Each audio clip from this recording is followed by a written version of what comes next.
ഇന്ന് സ്വർണ്ണ വിപണി അന്താരാഷ്ട്ര മാർക്കറ്റിൽ ഔൺസിന് $5000 മുകളിലേക്ക് ഉയർന്നിരിക്കുകയാണ്.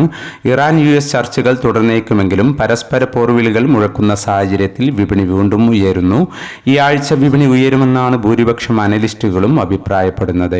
കഴിഞ്ഞ സെഷനിൽ സ്വർണ്ണവില പ്രഖ്യാപിക്കുമ്പോൾ അന്താരാഷ്ട്ര മാർക്കറ്റിൽ ഔൺസിന് $4966 പരിധിയിലായിരുന്ന സ്വർണ്ണവില ഇപ്പോൾ $5020 പരിധിയിൽ എത്തി നിൽക്കുന്നു. കഴിഞ്ഞ സെഷനിൽ തങ്കവില ഗ്രാമിന് കാലിക്കറ്റ് 15750, തൃശൂർ എറണാകുളം 15780 എന്നീ നിലകളിലായിരുന്നു. വൈകി വരുന്ന ഇന്നത്തെ തങ്കവിലയും ഇന്നത്തെ തങ്കവില അടിസ്ഥാനമാക്കി സ്വർണം വിൽക്കുമ്പോൾ ലഭിക്കേണ്ട തുകയും 11 മണിയോടെ കമന്റ് ബോക്സിൽ പിൻ ചെയ്യുന്നതാണ്. എല്ലാ വ്യൂവേഴ്സിൽ നിന്നും ഒരു ലൈക്ക് പ്രതീക്ഷിച്ചുകൊണ്ട് ഇന്നത്തെ സ്വർണ്ണവില നോക്കാം. ഇന്ന് പവന് 1640 രൂപ കൂടി. ഇന്ന് 9/2/2026. പവന് 1,16,480, ഗ്രാമിന് 14,560. ഈ വീഡിയോ നിങ്ങൾക്ക് ഉപകാരപ്രദമെങ്കിൽ വീഡിയോക്ക് താഴെ ലൈക്ക് ചെയ്യാൻ മറക്കരുത്. Thank you for watching.